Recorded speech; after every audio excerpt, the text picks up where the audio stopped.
Bueno, gracias por estar aquí. Esto es una charla informal, por lo tanto, voy a hacerlo al revés de lo que se hace normalmente. Primero voy a daros un método para resolver ecuaciones diferenciales ordinarias, que es free, vamos, que he desarrollado, y después la motivación, ¿por qué? ¿Por qué se me ha ido la cabeza? Y voy a meterme ahora a hacer algo que nunca he hecho en mi vida, que es hacer algoritmos para resolver ecuaciones diferenciales cuando hay 500.000 algoritmos, evidentemente, y aquí no me voy a presentar un algoritmo que diga, este es mejor que un rungecuta. No es mi intención. ¿Se me ha ido? ¿Bien?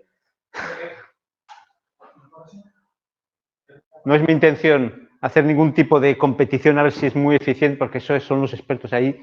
Hay gente dedicada a esto, que trabajan muy bien y hay unos algoritmos estupendos. Yo tengo una intención que descubriréis al final, y es por qué he hecho esto, pero es una intención teórica.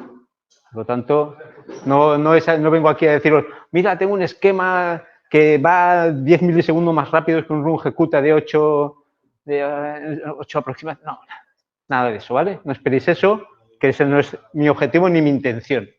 ¿Ok?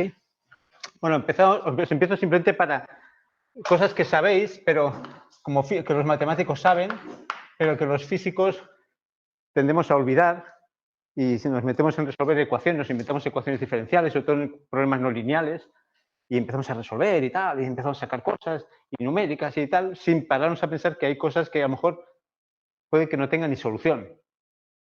Entonces, voy a trabajar con estas ecuaciones diferenciales, las más simples de todas, no triviales, de 2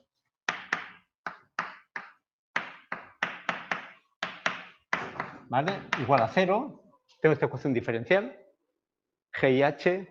Vamos, somos físicos, por lo tanto, supongo que no son... no están mal comportadas, tienen un aspecto razonable, ya veremos unos ejemplos. Son ecuaciones diferenciales que pueden pasar en cualquier parte. ¿Por qué pongo la G y no pongo G dividido por H?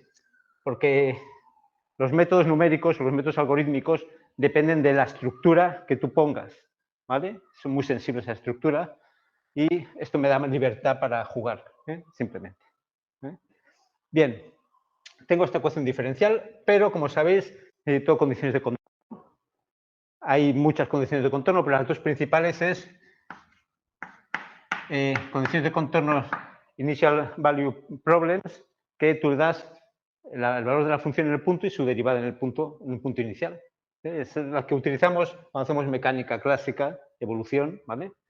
Entonces damos I0 igual a barra, I'0 igual a I0 pues, I1, ¿vale? Dos valores. Con esto y eso, pues intentamos resolver esa ecuación. O podemos poner boundary value problems, son las más importantes, que yo doy valores en los extremos. En los extremos voy a poner un 1, porque puedo poner un L y restar la L en todas partes. Veréis en la charla que pongo L's o unos según me convenga, no importa, ¿vale? Tenemos esas dos. Lo que no tenemos que recordar es los teoremas asociados a, como sabéis, existencia, unicidad, sensibilidad a la condición inicial. Para IVP hay teoremas. Si G es igual a 0, I2 es igual a H, a una función de H, hay teorema de existencia y unicidad. Siempre que la H sea continua y Lipschitz en un dominio que incluya el punto inicial. ¿Vale? Lipschitz es más o menos controlar que las derivadas estén acotadas en ese dominio. O sea, que se comporte bien, lo que diríamos que se comporte bien, ¿vale? Entonces, hay teoremas de existencia,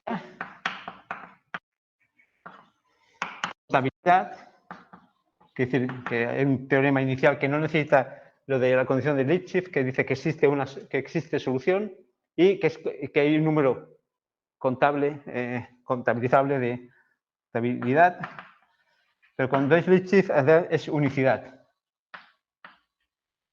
¿Vale? Y sensibilidad a las condiciones iniciales, que si cambia un poquito la condición inicial, cambia un poquito, de alguna forma, la evolución. ¿Vale? Que existe todo, todo es bonito, lo que queremos, lo que nos pasa. Por suerte hay este teorema para mecánica, que hay un x 2 puntos aceleración igual a algo, y si el algo, las fuerzas, tienen estas condiciones que son continuas, también comportadas y tal, existencia, única solución, y ahí tenemos teoremas ergódicos, y el volumen del espacio Liouville se conserva, en fin, teorema de Liouville. O sea que tenemos un montón de cosas que nos sirven y que nos son muy útiles. ¿Vale? ¿Qué pasa en boundary value problems? Pues ahí no hay teoremas generales de existencia ni unicidad. Hay ecuaciones concretas que se estudian concretamente y hay muchos matemáticos muy respetables que cogen una ecuación y sacan información de si existen o no existen soluciones para una familia de ecuaciones, pero no es tan potente como este. ¿Vale?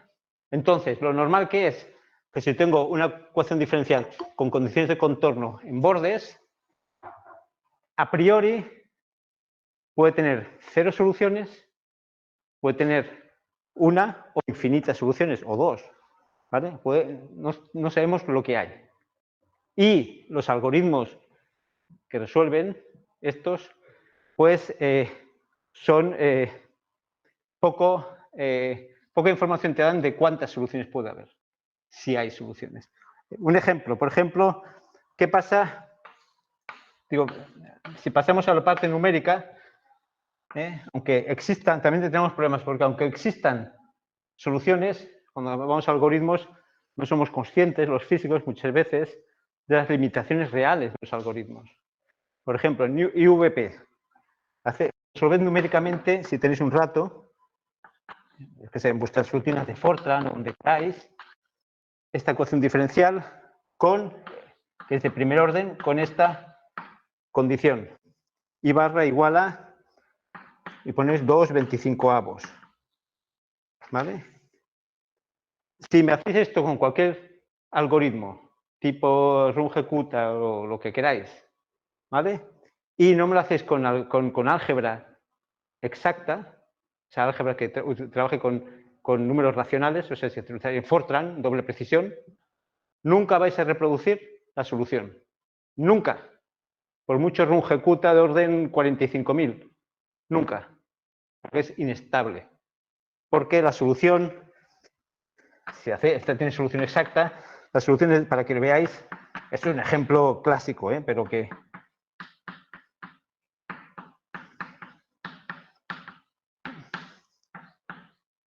I barra menos 2/25avos de exponencial de 5x. ¿Vale? La solución es esta. Evidentemente, ya veis que si no anuláis exactamente este término, tenéis una explosión exponencial.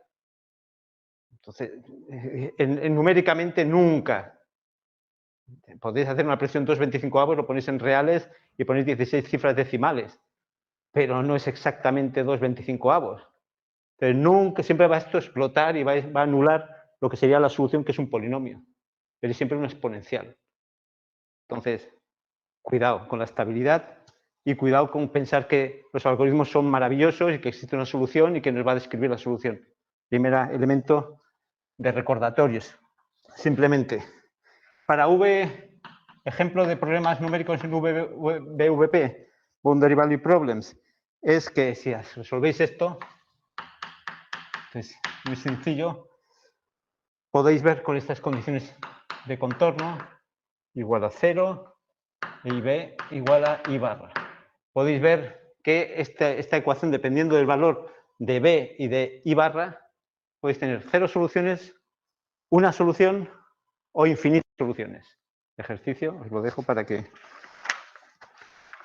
Más aún, en Boundary Value Problems hay un algoritmos muy simples, que lo que intentan es utilizar los algoritmos de IVP, de Initial Value Problems, y hacer el shooting method, que cogemos condiciones iniciales, vemos si llega al borde que queremos y se acerca al valor que queremos, vamos variando las condiciones iniciales e intentamos que conecten las dos con cierta precisión.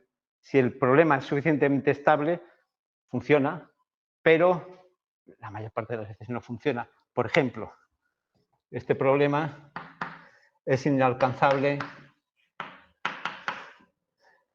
con el shooting method.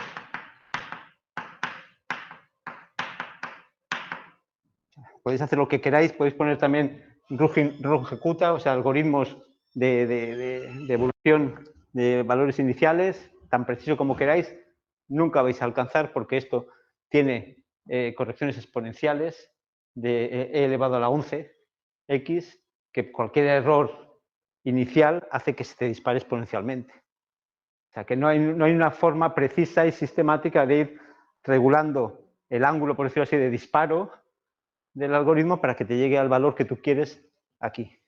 ¿Ok? Sin contar que a veces no hay solución, que uno puede pasarse poniendo valores y nunca tener solución. Hay algoritmos que refinan esto, que lo hacen hacer, es el shooting method, pero discreto, y entonces invierten una matriz, bueno, en fin, las cosas han evolucionado, no soy un experto, pero las cosas funcionan y se encuentran soluciones. ¿Cuál es el problema, en cualquier caso, en boundary value problems numéricamente? Es que cuando hay más de una solución, casi no hay algoritmos que te las detecten. Tú tienes que poner una función test inicial y si la solución está cerca de la función test, converge. Pero si no está cerca, pues tienes que ir probando, prueba-error. No hay una forma sistemática que yo sepa que eso funcione. Bien, esto es una clase rápida de ODS, ¿vale? Y ahora os digo lo que yo he hecho, el algoritmo que yo he hecho. ¿Se ha muerto? No, ya. No, sí, bien. Vale, esto es lo que yo he hecho. Ya digo, os voy a deciros el método. Yo he encontrado,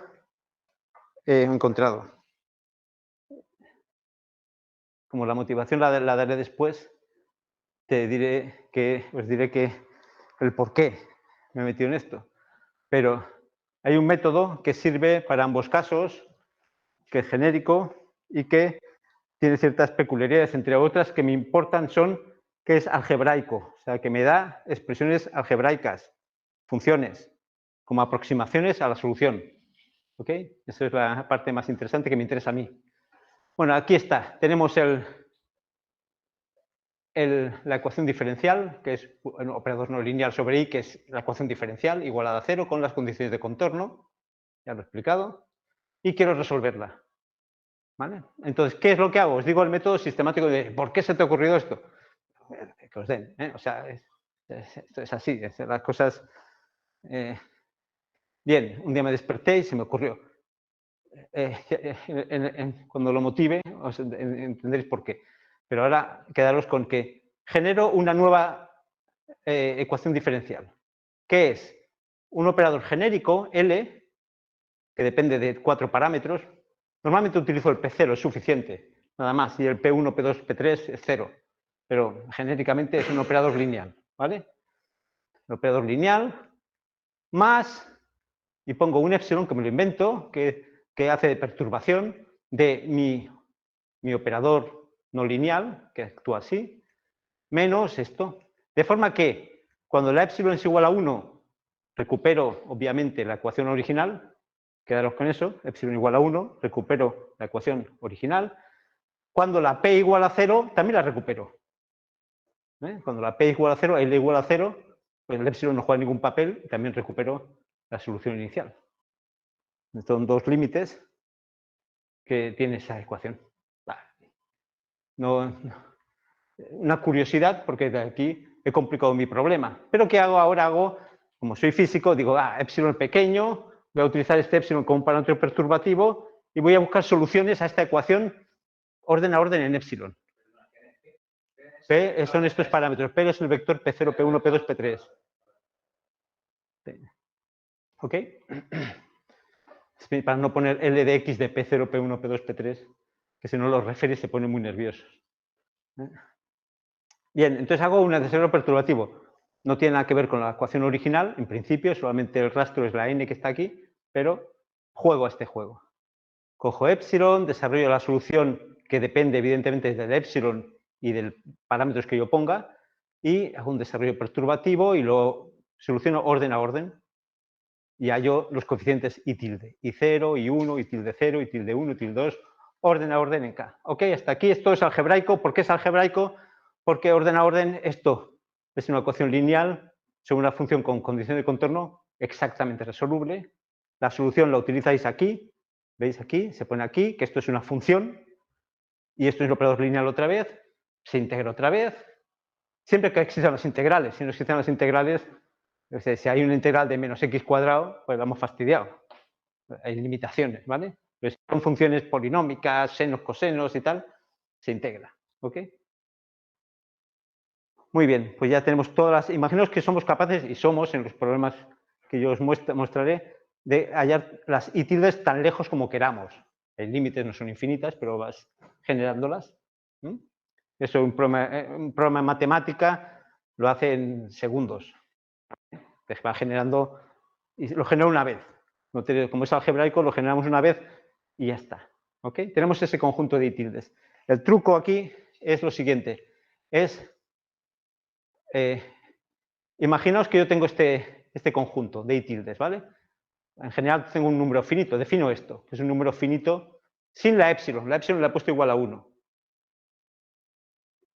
Como matemáticos, evidentemente, lo primero, si alguien tiene un poquito de matemática, dice, bueno, epsilon igual a 1 está muy bien, pero ya no es perturbativo, que hace haciendo teoría de perturbativos y después epsilon igual a 1. Bien, bien, entiendo. Pero hacemos epsilon igual a 1 y defino esto. ¿Ok? Recordad, epsilon igual a 1 era el caso en que recuperábamos la ecuación extendida, se volvía la ecuación original. Pero claro, he hecho perturbaciones. Nadie te garantiza que aquí orden a orden los términos que estoy descartando sean importantes. Formalmente necesitaría los infinitos términos para recuperar la solución. Los infinitos, pero aquí estoy diciendo que me quedo con n. Bueno, sigamos para adelante. Eso es una de las virtudes de los físicos. Seguimos para adelante a ver qué pasa. Entonces, defino una distancia. ¿Una distancia a qué? A la solución original. ¿Cómo la defino? Muy sencillo. Cojo el intervalo. Tengo que fijar un intervalo. Si es un problema de valores iniciales, tengo que definir un intervalo, ¿vale? De 0 a t, ¿vale? Si es un boundary value problems, el intervalo está dado, ¿vale? Es el que me dan. Puedo fijar otro, pero bueno, la idea es fijar en los intervalos naturales. Y lo que hago es un promedio de ¿qué? De n de x aplicado a esta propuesta de solución, ¿vale? Y si fuese la solución, daría 0, idénticamente en cada punto. Por lo tanto, sería la suma de ceros, daría esto 0. ¿Vale? Si no es la solución, pues dará algo. Es una forma natural de definir una distancia a la solución. En este caso se puede hacer, ¿por qué? Porque todo lo que tenemos es algebraico. Y podemos hacer, este nx sobre y es un operador diferencial, derivadas, sobre y. Son polinomios o son funciones, podemos derivarlas y hacer esta integral. O sea, todo se puede hacer algebraicamente. ¿Vale? En la práctica no, porque cuando vais a órdenes superiores lo tiene que hacer el ordenador. Si no, podrías hacerlo, pero es un becario, incluso se quejaría. ¿Ok? Entonces, uno puede obtener esto algebraicamente, formalmente, pero lo hace el ordenador, evidentemente. Tengo esta distancia. O sea, puedo decir a qué distancia está esto de la solución. Me da un número, ¿vale? A orden n, y para un valor de p, me dará una distancia. Las p están libres. Esos parámetros p aún he conseguido trabajar siendo cualquier p. Porque el operador lineal se puede resolver, todas las ecuaciones algebraicas, orden a orden, se pueden resolver para cualquier p. Entonces, la conjetura es, cojo la p que hace mínimo esta distancia. O sea, tengo una i a un orden n. Cojo la p que hace mínima esta distancia. Puedo hacer la derivada también algebraicamente. Y resuelvo la p que me hace mínimo. La conjetura es que primero estas p se comportan bien, convergen a una p con n, o sea que orden a orden tiene unas p que van teniendo sus valores. Segundo, que el valor de la distancia en ese mínimo tiende a 0. Y tercero, que la solución esta, evaluada en el valor p mínimo, tiende a la solución. Y diréis, guay, ¿por qué? Bueno, no tengo solución a eso, matemática. ¿Vale? Lo que he hecho es aplicarlo en muchos casos y ver que funciona.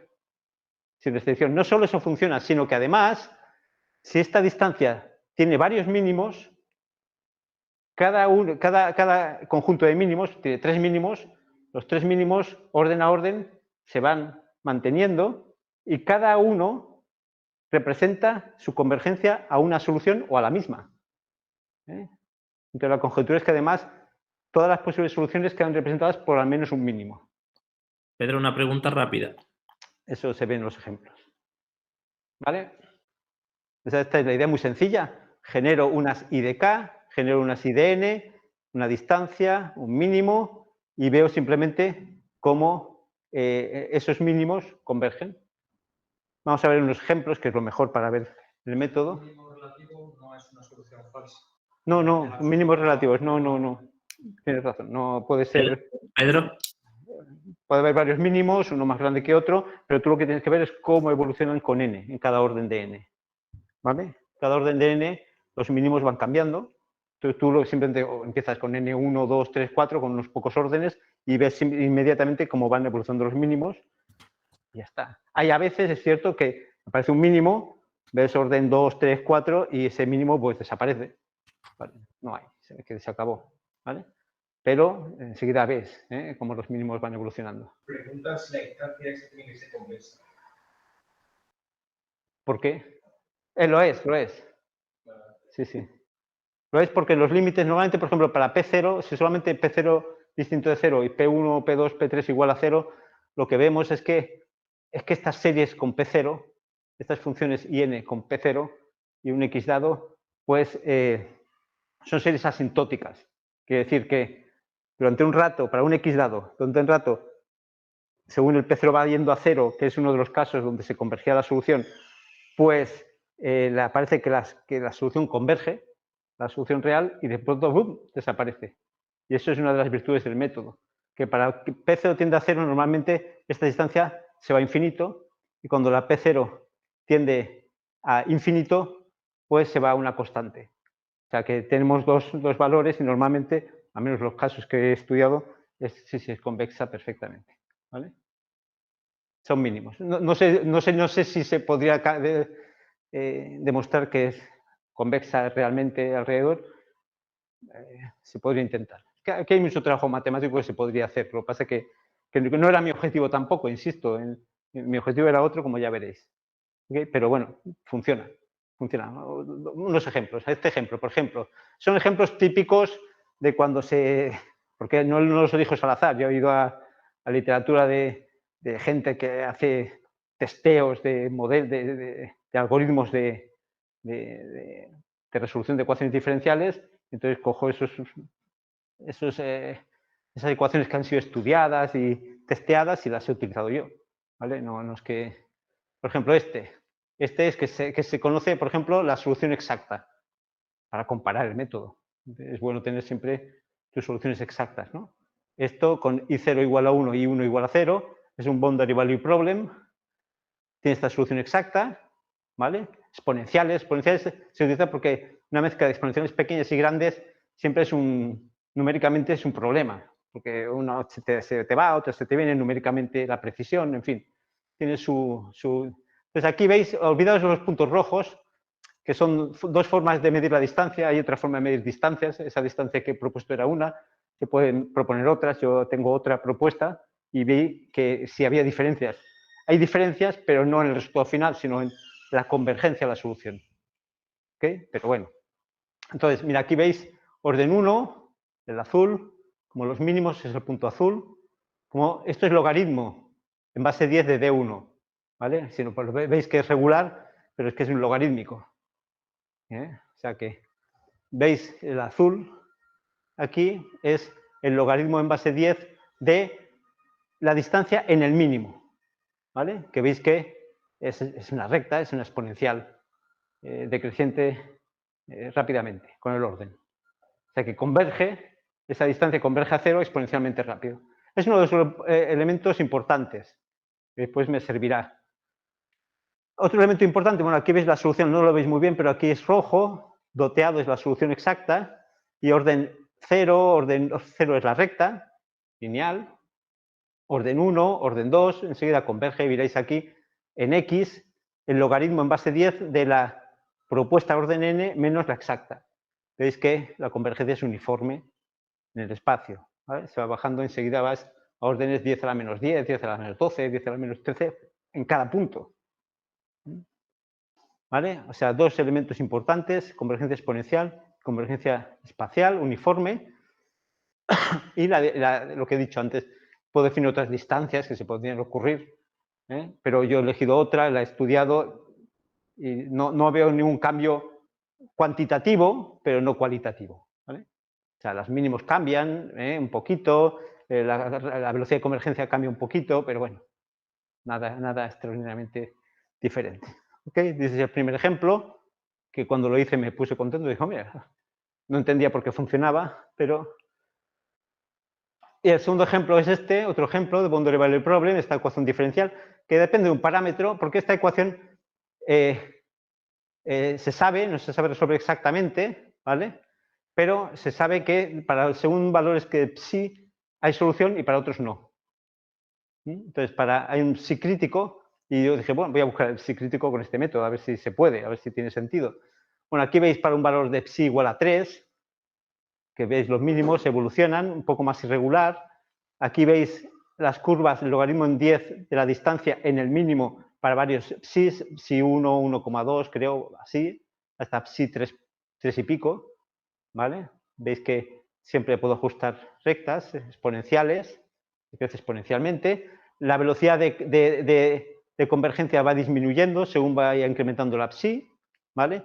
Por encima de una psi ya ves que ya uno dibuja estas gráficas y ya ve que no hay mínimo, ¿vale? O sea que eso, entonces yo de la pendiente quise extrapolar simplemente el valor de la pendiente en cada una de estas psis de esta convergencia exponencial, a ver si era posible predecir la psi crítica y bueno, se predice bien.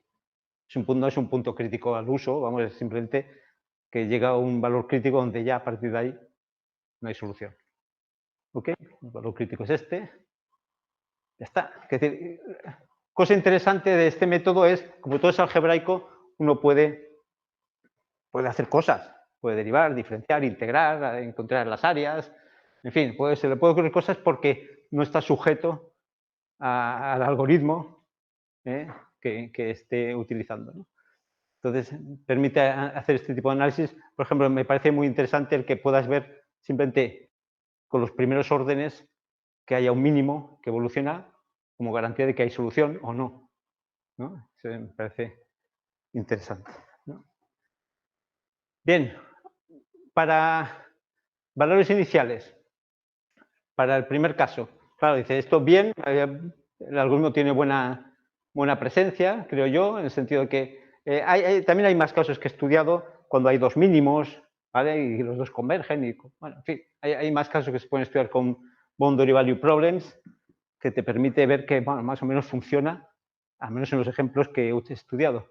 Pero quería también hacer algún ejemplo de initial value problems que tienen sus propias problemáticas, ¿no? A ver cómo compiten con los runge-kutas y estas cosas, ¿no? Bien, pues la típica ecuación que se utiliza para esto es la Rein-Emden, que tiene este aspecto, donde para M0, 1 y 5 se conoce la solución exacta, para M2, 3, 4, 6, etcétera, no se conoce la solución exacta. Una ecuación mixta que se utiliza también para testear.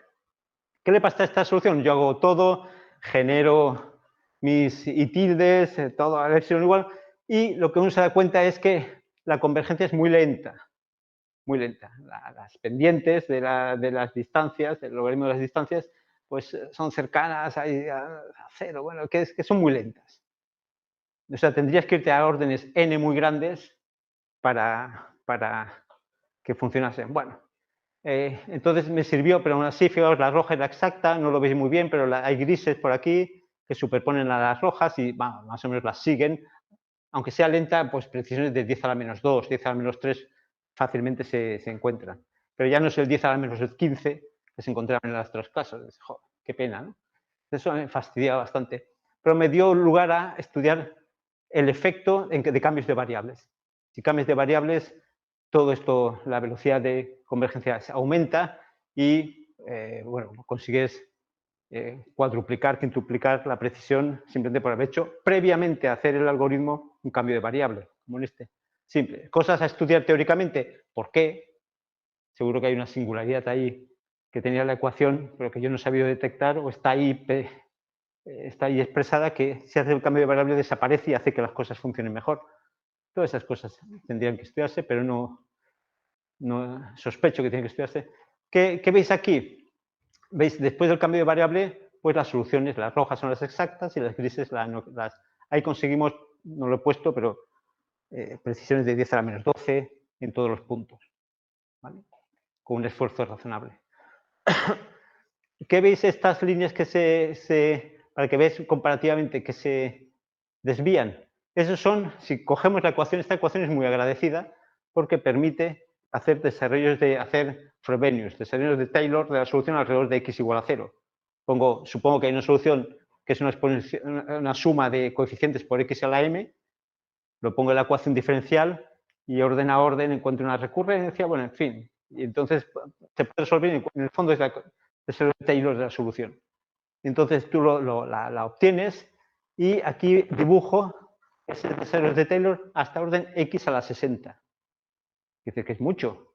Entonces, veis que reproducen bien las primeras partes, pero incluso haciendo un esfuerzo de un desarrollo de Taylor, ni de lejos, por la no linealidad inherente, logramos describir enteramente el intervalo. La ventaja de este algoritmo es que para IVP, para Initial Value Problems, tú tienes que fijar un intervalo. Y cuando fijas el intervalo estás intentando minimizar la función sobre todo el intervalo, no solamente a la primera parte, ¿vale? Sino tú buscas la función que minimiza todo el intervalo. ¿Ok? ¿Qué problema tenemos? El problema que el error que cometes, ¿vale? Depende del intervalo. El intervalo es t. Vamos a llamar t por el tiempo que no se nos queda más.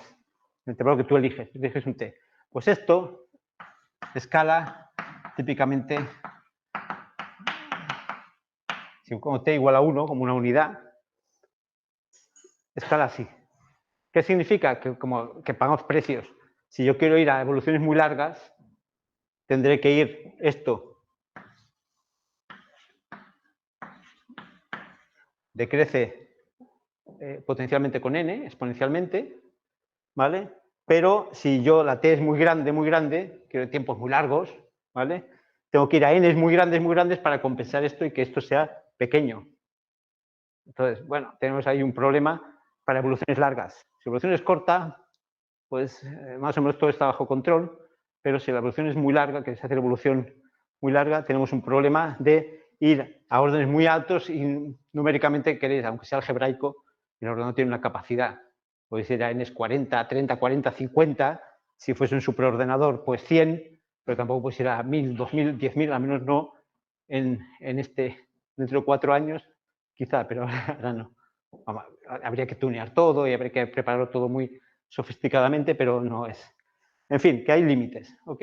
Entonces, se me ocurrió modificar el algoritmo para utilizar el algoritmo recurrentemente. ¿Qué significa? Lo parto en trozos, hago test, cojo, lo digo, a ver si me lo explico bien. La idea es la siguiente. Quiero ir a test muy largas, ¿no? Entonces elijo un intervalo, T0, ¿vale? Tengo mi condición inicial.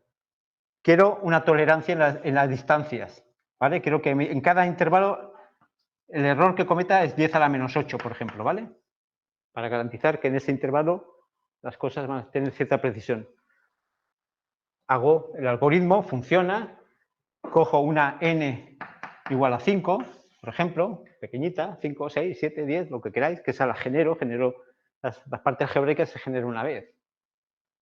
Y busco que se cumpla esto. ¿Que converge a esta tolerancia? Genial. ¿Que no converge? Lo que hago es minimizar la T0, hacerla más pequeña. Como depende de T, si la hago más pequeña, conseguiré que la distancia sea más pequeña. Y al final, siempre consigo una T en la cual se cumpla esta condición, de esta precisión. Como es algebraico, cojo aquí el punto, una nueva condición inicial.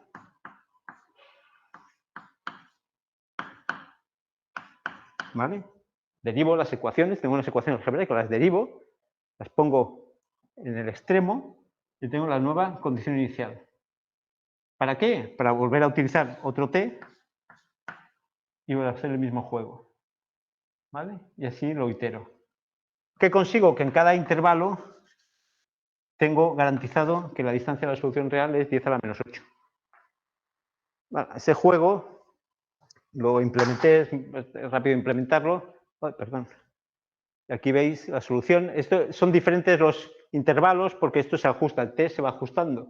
La raya significa el intervalo que he ido a utilizar, que automáticamente se va calculando para mantener la precisión en la que yo quiero, ¿no? Entonces, la verde, ¿veis? ¿No lo veis? Esto es verde, que es la solución, es cogiendo una solución exacta, una de las m igual a 5, que es exacta, y la solución, pues, veis aquí que depende de la tolerancia. La roja he cogido 10 a la menos 4, la naranja 10 a la menos 8 y la magenta 10 a la menos 12 de tolerancia en cada intervalo, ¿vale? Y aquí, como es exacto, he visto la distancia logarítmica a la solución exacta, que es conocida. Entonces veis que la verde es lo que sería un runge-kutta normal de matemática, ¿vale? Que lo he puesto en matemática y me da una solución, le resto la exacta y veo cuál es la desviación. Entonces, el 10 a la menos 4 mío y el runge-kutta estándar de matemática más o menos, del mismo orden. 10 a la menos 8 mejora bastante y 10 a la menos 12, fijaos que al menos en este intervalo se mantiene un error, ni no se incrementa, se mantiene bastante bien. O sea que el algoritmo funciona, no sé hasta dónde, ni sé hasta cuándo, ni sé si se romperá, ¿vale? Pero bueno, pero funciona. Va teniendo error, ¿no? Va acumulando Sí, error. es un foco de error, por eso pasa este incremento, claro. Sí, sí, sí. Pero la ventaja es que empalmo, como es un algebraico, empalmo con la condición inicial que es continua y que es diferenciable. O sea, que al menos la función no es infinitamente diferenciable, pero al menos es continua y C1, ¿no? O sea, que eso tiene su... Sí. Sobre la distancia. Sí. En una ecuación con solución que se explote exponencialmente, Sí. la distancia que define, tienes que coger la ecuación diferencial, aplicarla sobre tu solución, al cuadrado, va a pesar más las zonas donde la exponencial... Ya, pero tú sí pesará, puede haber partes que si te... pero si te vayan de mano. Sí, sí, sí, pero vamos a ver, pero en cualquier caso, tú estás pidiendo que la distancia sea cero en todas partes. Es decir, que si converge a G0, hasta las partes malas están convergiendo a cero. Sí, pero claro, un 1% cuando es 10 a la 14, Sí. mucha distancia comparado con el 1% cuando la función es 0,00. Sí, en patologías pueden suceder. Pensando en otras posibles distancias, un poco normalizar la distancia de alguna manera. Sin conocer, el problema es sin conocer la función, ¿eh? Ese es el problema. Pero vamos, sí, estoy de acuerdo. Que yo en eso, como tengo amigos matemáticos y los respeto mucho, yo sé que pueden aparecer 40.000 ejemplos patológicos que haga que esto se resquebraje en muchos elementos. No lo dudo, o sea que tampoco, ¿vale? Pero al menos en las partes así obvias que he visto tal, pues funciona. Bueno, tienes razón. No puedo responderte más de lo que he hecho, que son... Era definir, coger la ecuación diferencial, por ejemplo, coger la ecuación diferencial, tú tienes esta ecuación diferencial, por ejemplo, voy a ponerla más sencilla, ¿vale? H de y prima y x, ¿vale? Igual a 0. Entonces tú dices, bueno, yo voy a definir y barra n igual a menos h de i n menos 1 y prima n menos 1 x, ¿vale? Resuelvo esta ecuación diferencial esto me da I barra n. Claro, cuando convergen, esto tiene que ser igual. Claro. Y a partir de ahí, pues, inventarte mil distancias, con la misma filosofía, ¿vale? Entonces, esa es la que utilicé. Y, bueno, y funcionaba igual. Hice varias pruebas y tal. Bueno, resumiendo, y ya vamos al por qué he hecho esto, que diréis, este tío, ¿por qué hace esto ahora? Primero, me permite, este método es algebraico, deducir todos los mínimos, las soluciones, si existen, en la menos en los ejemplos que he utilizado. Que tampoco, ya digo, se puede ser absoluto, porque no he estudiado absolutamente todo, ¿no?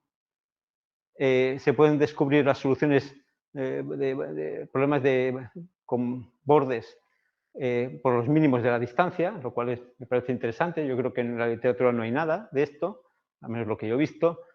Tienes una secuencia de aproximaciones a la solución real algebraica, o sea, expresiones que puedes derivar, integrar, puedes jugarlo, puedes meterlo en otra expresión, o sea que eso da juego, sobre todo para los que somos físicos teóricos y queremos utilizar aproximaciones en otros contextos, pues tienes algo algebraico. Tienes un control de error para cada n, o sea, pues sabes a la distancia, tienes un criterio de saber qué distancia estás de alguna forma de la solución, por lo tanto, también esto es interesante. Hay una convergencia uniforme, al menos en los problemas que yo he tratado, a la solución, porque al pedir que puntualmente sea cero, pues salvo que haya patologías, pues lo que se ve que es uniforme. Y otro elemento importante, estos dos últimos son los más importantes para mí, es que la convergencia es exponencialmente rápida. ¿Vale? Pensad, cuando digo la convergencia exponencialmente rápida, pensad que cuando hacéis, por ejemplo, una descomposición de Fourier, que en el fondo es coger una función de x y descomponer en exponenciales de x con coeficientes que dependen de n, siendo una n, imaginaos que esta es la n, ¿vale? Pues para una exponencial, por ejemplo, esos coeficientes que acompañan a las exponenciales es 1 sobre n cuadrado, ¿vale? Entre comillas, ¿vale? Aquí estoy diciendo que la convergencia es exponencialmente rápida. Bien. Un elemento que os paso de puntillas, y simplemente para que lo sepáis, que es de que haya una convergencia uniforme puntualmente, se puede hacer un algoritmo de aceleración de la convergencia. ¿En qué se basa? Si yo tengo una función in cercana a la exacta, hasta cierto orden, ¿vale? Cercana, he hecho un par de n igual a 1, 2, 3, 4, y tengo una función algebraica que está cerca a la solución. No es la solución, pero está cerca. Pues fácilmente eso, cogemos la ecuación original diferencial, linealizamos alrededor de esa solución aproximada y podéis ver fácilmente que orden a orden vas duplicando el orden de aproximación. Duplicando no 2 sino delta a la 2n. O sea, que se converge muy rápidamente. Aquí un ejemplo, voy rapidito en un caso que no he nombrado, pero veis que inicialmente esta es la aproximación, que ya veis que no es mala, que es de 0.005, 0.0005, ¿vale? 10 a la menos 4, ¿ok? Pues cuando hacéis aquí el logarítmico, que es esta la misma, cuando hacéis la primera iteración de esa primera linealización y halláis la solución linealizada, pues estáis 10 a la menos 6 y la siguiente ya estáis en 10 a la menos 11, 12. O sea que la convergencia se vuelve... Entonces, la IN que teníais la mejoráis en 2 steps, que es muy rápido, de algo que era de 10 a la menos 3 a 10 a la menos 12. En todos los puntos. ¿Vale? O sea que la uniformidad de convergencia genera un algoritmo rápido para convergencias potentes, esto me gusta. Y después la motivación, por fin, motivación física. ¿Por qué he hecho todo esto? ¿A qué se debe? Se debe porque desde hace muchos años sabéis que trabajo en no equilibrio y siempre hay algo que me ha fastidiado mucho, muchos años, que es que tengo que acudir a hacer perturbaciones alrededor del equilibrio, en muchos sistemas, ¿me entendéis?, para estudiar cosas de no equilibrio. O sea, como estado de referencia, cojo el equilibrio, el gradiente pequeñito, me alejo un poquito, voy a ver qué hay más allá. ¿vale? Y eso es penoso. Penoso en el sentido que es lo que se ha de hacer, porque es la única teoría de perturbaciones, es el único parámetro perturbativo que tenemos. Por ejemplo, la ley de Fourier, ¿no? Tengo temperaturas en dos extremos y cuando están muy T1 igual a 2, T2 igual a 0, pues ahí tengo pues cómo se comporta el perfil dependiendo de la conductividad térmica. Resuelves tus ecuaciones, pero quieres estudiar las deviations, pues quieres estudiar correlaciones, quieres estudiar no puedes hacer prácticamente nada. Es en ese régimen. Si quieres hacer estudios teóricos, tienes que decir, no, bueno, voy a suponer que el gradiente, que es el único parámetro perturbativo natural que tengo, que la T0 y la T1 son muy cercanos. Y entonces, ¿qué hago? Haciendo esa suposición, cojo y digo, cuando son iguales es equilibrio, cuando son un poquito diferentes es la parte lineal, cuando es orden delta de t cuadrado ya está en la parte no lineal, ya empiezo a ver alguna cosa interesante. Bien, lo único que se puede hacer, se hace y ya está. Pero es que era cabreante. ¿Por qué era cabreante? Porque si yo cojo, por ejemplo, esta es la ecuación de la ley de Fourier, campo de temperaturas y temperatura en 0, 2, en temperatura en 1, 1, ¿vale? Ese es el problema. Y cojo una conductividad T cuadrado, que es la del modelo KMP, Kipnis-Markevitch-Presutti, en fin, es un modelo pues que es en lo que se estudia largas desviaciones, solitones, hay elementos de no equilibrio interesantes que se estudia con ese modelo. Bueno, pues cuando lo dibujáis, cuando lo resolvéis, este se puede resolver exactamente, es trivial, pero veis que esta es la solución roja. Y si dibujo la solución lineal, que conecta el 2 y el 1, por una recta, que sería la correspondiente a k igual a constante, pues veis que no está muy lejos. Eso es lo que fastidiaba hace muchos años. No están muy lejos, pero no sé conectarlas. No sé cómo ir matemáticamente de aquí a aquí. Sí, puedo decir, me olvido de la t cuadrado. Voy a suponer que la k es igual a 1, lo que hacen en hidrodinámica. En las ecuaciones Navier-Stokes. Supongo que k es igual a 1, constante. Y claro, no es una mala aproximación para muchas cosas. Pero si quieres ir a cosas de no linealidades, cosas más de no equilibrio profundo, ya te has perdido todo el no equilibrio. Se lo has perdido. O una parte importante. Entonces, era cabreante, ¿no? Cabreante en el sentido de que si quiero ir al no equilibrio profundo, mantener el t cuadrado, no tengo herramientas teóricas. Si quiero hacer la aproximación k igual a 1, pues lo he simplificado. Bueno, haces cosas y obtienes cosas, pero muchas cosas las pierdes. Entonces, eso era el elemento ¿y qué era lo que te detiene? Es que, claro, si delta t es igual a 1 y eso no lo utilizas como parámetro perturbativo, ¿cómo puedes hacer teoría de perturbaciones sin parámetro perturbativo? ¿Cómo puedes conectar esto con esto si no tienes ningún parámetro? Bueno, con esta expansión que llamo la expansión de fantasma, porque tenemos en estas ecuaciones diferenciales, hemos visto ecuaciones diferenciales sin parámetros perturbativos, nos lo hemos inventado, el epsilon, ¿vale? Y después no solamente el epsilon lo hemos hecho 1, que ya deja de ser parámetro, no existe, sino que además hemos visto que hay una distancia que decrece exponencialmente rápido. Es trivial ver que podemos escribir la solución de esta forma, la parte lineal más una suma de contribuciones con deltas a la n, que se definen así. Tengo una forma de conectar la parte lineal con orden a orden, en aproximaciones, con la solución exacta. En fin, esto es como una descomposición multiescala y eso es lo que estaba buscando. Y eso es por lo que he estado 9 meses dándole a la máquina. ¿No? ¿Por qué? Porque a partir de ahora yo tengo mis ecuaciones deterministas, las que sean, de no equilibrio, puedo linealizarlas, puedo hacer un pequeño estudio de cuáles son estas deltas asociadas. Una vez que me asegure que existe, que las cosas de que se conecta la parte lineal y la parte no lineal, o sea, que existe esa conexión, ya puedo hacer teoría. Puedo decir, puedo coger mi parte lineal y empezar a perturbarla.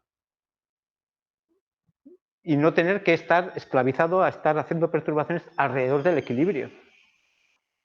¿Vale? ¿Y cuál será el parámetro perturbativo? Uno intrínseco, delta, es intrínseco de la propia ecuación. Es intrínseco. ¿Qué precio pagas? Hombre, no es tan bonito como desarrollar en polinomios de Hermite o desarrollar ortonormales o etcétera, etcétera, que tienen otro Fourier, ¿no? Que tienen otras generalidades, pero tenemos algo que es dependiente de la ecuación, el delta depende fuertemente de la ecuación diferencial, o sea, no es general, pero en cualquier caso en la práctica te permite conectar ambos mundos. Lo que están haciendo es como para cada problema la ecuación diferencial extendida calcular la base óptima. No es una base, porque, bueno, una base es una descomposición. Yo lo diría como, es como una descomposición multiespectral, ¿no? Como... Pero cada problema tiene su base óptima Sí. que permite con un ojo térmico aproximar. Una descomposición, ya óptima y tal, depende de la delta. Si la delta es cercana a 1, pues tienes un problema.